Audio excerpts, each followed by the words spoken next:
ਸ਼੍ਰੋਮਣੀ ਅਕਾਲੀ ਦਲ ਦੇ ਵਿੱਚ ਸ਼ਾਮਲ ਹੋਣ ਦੀਆਂ ਖਬਰਾਂ ਤੇ ਭੜਕੀ ਸੋਨੀਆ ਮਾਨ ਨੇ ਕਿਹਾ ਕਿ ਮੈਨੂੰ ਜਾਣਬੁੱਝ ਕੇ ਫਸਾਉਣ ਦੀ ਕੀਤੀ ਜਾ ਰਹੀ ਹੈ ਸਾਜ਼ਿਸ਼। ਸੋਨੀਆ ਮਾਨ ਨੇ ਕਿਸਾਨ ਆਗੂਆਂ ਨੂੰ ਵੀ ਪੁੱਛੇ ਕਈ ਅਹਿਮ ਸਵਾਲ। ਸਤਿ ਸ਼੍ਰੀ ਅਕਾਲ ਵੀ ਪੰਜਾਬੀ ਟੀਵੀ ਤੁਸੀਂ ਦੇਖ ਰਹੇ ਹੋ ਤੇ ਮੈਂ ਹਾਂ ਸ਼ਿਖਾ। लगातार सोनिया मान ਨੂੰ ਲੈ ਕੇ ਕਈ ਜਿਹੜੀਆਂ ਚਰਚਾਵਾਂ ਛਿੜੀਆਂ ਹੋਈਆਂ ਸੀ, ਕਈ ਖਬਰਾਂ ਜਿਹੜੀਆਂ ਸਾਹਮਣੇ ਆ ਰਹੀਆਂ ਸੀ ਕਿ ਸੋਨੀਆ ਮਾਨ ਸ਼੍ਰੋਮਣੀ ਅਕਾਲੀ ਦਲ ਦੇ ਵਿੱਚ ਸ਼ਾਮਲ ਹੋ ਸਕਦੇ ਨੇ ਤੇ ਬੀਤੇ ਦਿਨੀ ਜੋ ਲਗਾਤਾਰ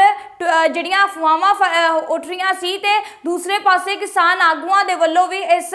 ਗੱਲ ਦੀ ਨਿੰਦਾ ਕੀਤੀ ਗਈ। ਉਹਨਾਂ ਨੇ ਕਈ ਸਵਾਲ ਸੋਨੀਆ ਮਾਨ ਦੇ ਉੱਤੇ ਚੱਕੇ ਕਿ ਸੋਨੀਆ ਮਾਨ ਪਹਿਲਾਂ ਤਾਂ ਕਿਸਾਨੀ ਅੰਦੋਲਨ ਦੇ ਵਿੱਚ ਸਮਰਥਨ ਕਰਦੀ ਸੀ ਤੇ ਉਸ ਤੋਂ ਬਾਅਦ ਹੁਣ ਜਿੱਥੇ ਗੱਲ ਉੱਠੀ ਸੀ ਕਿ ਸੋਨੀਆ ਮਾਨ ਸ਼੍ਰੋਮਣੀ ਅਕਾਲੀ ਦਲ ਦੇ ਵਿੱਚ ਸ਼ਾਮਲ ਹੋਣ ਜਾ ਰਹੇ ਨੇ, ਉਹਨੂੰ ਲੈ ਕੇ ਕਿਸਾਨ ਆਗੂਆਂ ਦੇ ਵਿੱਚ ਕਾਫੀ ਰੋਸ ਨਜ਼ਰ ਆਇਆ ਤਾਂ ਸੋਨੀਆ ਮਾਨ ਨੂੰ ਗਦਾਰ ਵੀ ਕਿਹਾ ਦਿੱਤਾ ਗਿਆ। ਤੇ ਤੁਹਾਨੂੰ ਦੱਸ ਦਿੰਦੇ ਆ ਜਿੱਥੇ ਇਹ ਚਰਚਾਵਾਂ ਲਗਾਤਾਰ ਉੱਠ ਰਹੀਆਂ ਸੀ ਕਿਉਂਕਿ ਸ਼੍ਰੋਮਣੀ ਅਕਾਲੀ ਦਲ ਦੇ ਜਿਹੜੇ ਵਰਕਰ ਨੇ, ਜਿਹੜੇ ਉਮੀਦਵਾਰ ਨੇ, ਜਿਹੜੇ ਲੀਡਰ ਨੇ, ਉਹਨਾਂ ਦੇ ਨਾਲ ਲਗਾਤਾਰ ਮੁਲਾਕਾਤਾਂ ਕਈਆਂ ਜਾ ਰਹੀਆਂ ਸੀ ਕਿ ਸੋਨੀਆ ਮਾਨ ਦੀਆਂ ਹੋ ਰਹੀਆਂ ਨੇ ਤੇ ਉਸ ਨੂੰ ਲੈ ਕੇ ਸਵਾਲ ਖੜੇ ਕੀਤੇ ਜਾ ਰਹੇ ਸੀ ਤੇ ਇਹ ਜਿਹੜੀ ਚਰਚਾ ਛਿੜ ਗਈ ਤੇ ਇਹ ਜਿਹੜੀ ਆ ਗੱਲ ਫੈਲ ਗਈ ਕਿ ਸ਼੍ਰੋਮਣੀ ਅਕਾਲੀ ਦਲ ਦੇ ਵਿੱਚ ਸ਼ਾਮਲ ਹੋਣਗੇ ਸੋਨੀਆ ਮਾਨ। ਪਰ ਇਸ ਚੀਜ਼ ਨੂੰ, ਇਸ ਗੱਲ ਨੂੰ ਪੂਰਨ ਤੌਰ ਤੇ ਨਕਾਰਦੇ ਹੋਏ ਸੋਨੀਆ ਮਾਨ ਨੇ ਇੱਕ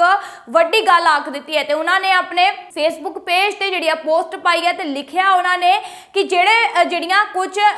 ਖਬਰਾਂ ਦੇ ਲਈ ਝੂਠੀਆਂ ਅਫਵਾਹਾਂ ਫੈਲਾ ਰਹੇ ਨੇ, ਸਿਰਫ ਮੈਨੂੰ ਬਦਨਾਮ ਕਰਨ ਦੀਆਂ ਕੋਸ਼ਿਸ਼ਾਂ ਕੀਤੀਆਂ ਜਾ ਰਹੀਆਂ ਨੇ। ਤੁਸੀਂ ਉਹ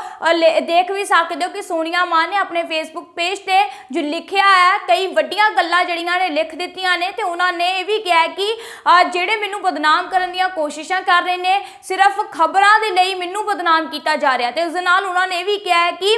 ਮੈਨੂੰ ਮਿੰਟਾਂ ਦੇ ਵਿੱਚ ਗਰਦਾਰ ਦਾ ਦਰਜਾ ਵੀ ਦੇ ਦਿੱਤਾ ਗਿਆ ਤੇ ਮੈਂ ਉਹਨਾਂ ਕਿਸਾਨ ਆਗੂਆਂ ਨੂੰ, ਜਿਹੜੇ ਜਥੇਬੰਦੀਆਂ ਦੇ ਜਿਹੜੇ ਆਗੂ ਨੇ, ਮੈਂ ਉਹਨਾਂ ਤੋਂ ਸਵਾਲ ਪੁੱਛਦੀ ਹਾਂ ਜਦ ਮੈਂ ਕਿਸਾਨ ਮੋਰਚੇ ਦੇ ਲਈ ਲਗਾਤਾਰ ਡਟੀ ਰਹੀ, ਹਰ ਇੱਕ ਮੁੱਦੇ ਤੇ ਬੜੇ ਬੇਬਾਕੀ ਦੇ ਨਾਲ ਮੈਂ ਪਹਿਲ ਦੇ ਆਧਾਰ ਤੇ ਬੋਲਿਆ ਹੈ ਤੇ ਮੈਨੂੰ ਅੱਜ ਗਦਾਰ ਦਾ ਦਰਜਾ ਕਿਉਂ ਦਿੱਤਾ ਗਿਆ। ਤੇ ਉਹਨਾਂ ਨੇ ਕਿਹਾ ਕਿ ਮੈਂ ਕਿਸੇ ਵੀ ਪਾਰਟੀ ਦੇ ਨਾਲ ਨਾ ਤਾਂ ਸੰਬੰਧ ਰੱਖਦੀ ਹਾਂ ਤੇ ਨਾ ਹੀ ਕਿਸੇ ਪਾਰਟੀ ਦੇ ਵਿੱਚ ਸ਼ਾਮਲ ਹੋ ਸਕਦੀ ਹਾਂ। ਤੇ ਤੁਹਾਨੂੰ ਇਹ ਵੀ ਦੱਸ ਦਿੰਦੇ ਆ ਕਿ ਸੋਨੀਆ ਮਾਨ ਨੇ ਸਵਾਲ ਪੁੱਛੇ ਨੇ ਜਥੇਬੰਦੀਆਂ ਦੇ ਆਗੂਆਂ ਤੋਂ, ਉਹਨਾਂ ਨੂੰ ਪੁੱਛਿਆ ਕਿ ਮੈਨੂੰ ਗਦਾਰ ਦਾ ਦਰਜਾ ਦੇ ਦਿੱਤਾ ਜਦ ਮੈਂ ਇੱਕ ਔਰਤ ਹੋ ਕੇ ਕਿਸਾਨੀ ਮੋਰਚੇ ਦੇ ਵਿੱਚ ਪਹਿਲ ਦੇ ਆਧਾਰ ਤੇ ਡਟੀ ਹੋਈ ਸੀ, ਹਰ ਇੱਕ ਮੁੱਦੇ ਤੇ ਬੜੇ ਬੇਬਾਕੀ ਦੇ ਨਾਲ ਵੀ ਬੋਲਿਆ ਤੇ ਦੂਸਰੇ ਪਾਸੇ ਜਦ ਮੈਨੂੰ ਪੁਲਿਸ ਗ੍ਰਿਫਤਾਰ ਕਰਦੀ ਸੀ ਤਾਂ ਮੇਰੀ ਕਿਸੇ ਨੇ ਹਮਾਇਤ ਨਹੀਂ ਕੀਤੀ, ਮੇਰੇ ਤੇ ਕੋਈ ਵੀ ਕਿਸੇ ਦੀ ਬਿਆਨਬਾਜ਼ੀ ਨਹੀਂ ਆਈ। ਮੈਂ ਇੱਕ ਔਰਤ ਹੋ ਕੇ ਕਿਸਾਨੀ ਮੋਰਚੇ ਦੇ ਵਿੱਚ ਇਸ ਤਰ੍ਹਾਂ ਡਟੀ ਹੋਈ ਹਾਂ, ਕੱਲੀ ਆਪਣੀ ਲੜਾਈ ਲੜ ਰਹੀ ਹਾਂ ਇਸ ਮੋਰਚੇ ਨੂੰ ਲੈ ਕੇ, ਤਾਂ ਫਿਰ ਵੀ ਮੈਨੂੰ ਮਿੰਟਾਂ ਦੇ ਵਿੱਚ ਬਦਨਾਮ ਕਰ ਦਿੱਤਾ ਗਿਆ। ਤੁਸੀਂ ਦੇਖ ਵੀ ਸਕਦੇ ਹੋ ਸੋਨੀਆ ਮਾਨ ਦੀ ਉਹ ਪੋਸਟ ਜਿਹੜੀ ਉਹਨਾਂ ਨੇ ਆਪਣੇ ਫੇਸਬੁੱਕ ਪੇਜ ਤੇ ਵੀ ਪਾਈ ਹੈ ਤੇ ਉਹਨਾਂ ਨੇ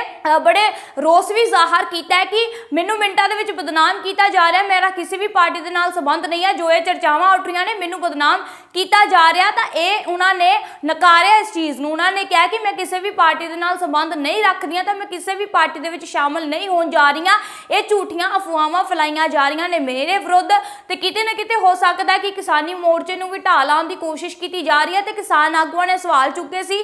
ਸੋਨੀਆ ਮਾਨ ਦੇ ਪੁਤਲੇ ਵੀ ਕਈ ਜਗ੍ਹਾ ਤੇ ਫੂਕੇ ਗਏ ਤੇ ਦੂਸਰੇ ਪਾਸੇ ਉਹਨਾਂ ਨੂੰ ਗਦਾਰ ਦਾ ਦਰਜਾ ਵੀ ਦੇ ਦਿੱਤਾ ਗਿਆ। ਪਰ ਆਪਣੀ ਇਹਨਾਂ ਸਾਰੀਆਂ ਚੀਜ਼ਾਂ ਨੂੰ, ਜੋ ਅਫਵਾਹਾਂ ਫੈਲਾ ਰਹੀਆਂ ਸੀ, ਉਸ ਨੂੰ ਨਕਾਰਦੇ ਹੋਏ ਸੋਨੀਆ ਮਾਨ ਨੇ ਇੱਕ ਪੋਸਟ ਪਾਈ ਹੈ ਜਿਸ ਦੇ ਵਿੱਚ ਆਪਣਾ ਰੋਸ ਜ਼ਾਹਰ ਵੀ ਕੀਤਾ ਤੇ ਕਿਸਾਨ ਆਗੂਆਂ ਤੋਂ, ਜਿਹੜੇ ਜਥੇਬੰਦੀਆਂ ਦੇ ਆਗੂ ਨੇ, ਉਹਨਾਂ ਤੋਂ ਸਵਾਲ ਵੀ ਪੁੱਛੇ ਨੇ ਕਿ ਮੈਂ ਹਮੇਸ਼ਾ ਪਹਿਲ ਦੇ ਆਧਾਰ ਤੇ ਬੜੇ ਬੇਬਾਕੀ ਦੇ ਨਾਲ ਕੱਲੀ ਨੇ ਲੜਾਈ ਲੜੀ ਹੈ, ਮੋਰਚੇ ਦੇ ਲਈ ਡਟੀ ਰਹੀ ਹਾਂ ਤੇ ਮੈਨੂੰ ਗਦਾਰ ਵੀ ਦੱਸ ਦਿੱਤਾ ਤੇ ਕਦੀ ਵੀ ਮੇਰੀ ਹਮਾਇਤ ਨਹੀਂ ਕੀਤੀ ਗਈ ਹੈ। ਤੇ ਉਹਨਾਂ ਨੇ ਸਵਾਲ ਦੇ ਜਵਾਬ ਵੀ ਮੰਗੇ ਨੇ ਕਿਸਾਨ ਆਗੂਆਂ ਤੋਂ। ਉਹਨਾਂ ਨੇ ਕਿਹਾ ਕਿ ਮੈਨੂੰ ਜਵਾਬ ਚਾਹੀਦਾ ਇਹਨਾਂ ਚੀਜ਼ਾਂ ਦਾ ਕਿਉਂਕਿ ਮੈਂ ਜੇ ਲੜਾਈ ਲੜਦੀ ਹਾਂ ਤਾਂ ਮੈਨੂੰ ਮਿੰਟਾਂ ਦੇ ਵਿੱਚ ਤੁਸੀਂ ਕਿਵੇਂ ਝੂਠਾ ਸਾਬਿਤ ਕਰ ਸਕਦੇ ਹੋ ਤੇ ਕਿਵੇਂ ਮੇਰੇ ਤੇ ਸਵਾਲ ਖੜੇ ਕਰ ਸਕਦੇ ਹੋ, ਤੁਸੀਂ ਪੋਸਟ ਵੀ ਦੇ ਸਕਦੇ ਹੋ। ਤੇ ਉਹਨਾਂ ਨੇ ਕਿਹਾ ਕਿ ਮੈਂ ਜਵਾਬ ਦੀ ਉਡੀਕ ਜ਼ਰੂਰ ਕਰਾਂਗੀ ਸੋਨੀਆ ਮਾਨ। ਤੇ ਥੱਲੇ ਉਹਨਾਂ ਨੇ ਆਪਣਾ ਰੋਸ ਵੀ ਜ਼ਾਹਰ ਕੀਤਾ। ਤੁਹਾਨੂੰ ਇਹ ਵੀ ਦੱਸ ਦਿੰਦੇ ਆ ਕਿ ਕਿਸੇ ਵੀ ਪਾਰਟੀ ਦੇ ਵਿੱਚ ਸ਼ਾਮਿਲ ਨਹੀਂ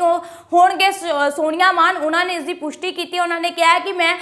ਕਿਸੇ ਵੀ ਪਾਰਟੀ ਦੇ ਨਾਲ ਸੰਬੰਧ ਨਹੀਂ ਰੱਖਦੀ ਤੇ ਕਾਫੀ ਰੋਸ ਕਿਸਾਨ ਜਥੇਬੰਦੀਆਂ ਦੇ ਵਿੱਚ ਵੀ ਸੀ ਜਦ ਇਹ ਗੱਲਾਂ ਜਿਹੜੀਆਂ ਚਰਚਾਵਾਂ ਉੱਠੀਆਂ ਸੀ ਕਿ ਸੋਨੀਆ ਮਾਨ ਸ਼੍ਰੋਮਣੀ ਅਕਾਲੀ ਦਲ ਦੇ ਵਿੱਚ ਸ਼ਾਮਿਲ ਹੋ ਸਕਦੇ ਨੇ, ਪਰ ਸੋਨੀਆ ਮਾਨ ਨੇ ਇਸ ਨੂੰ ਪੂਰਨ ਤੌਰ ਤੇ ਨਕਾਰਿਆ। ਅਜਿਹੀਆਂ ਹੋਰ ਖਬਰਾਂ ਲਈ ਤੁਸੀਂ ਦੇਖਦੇ ਰਹੋ ਵੀ ਪੰਜਾਬੀ ਟੀਵੀ।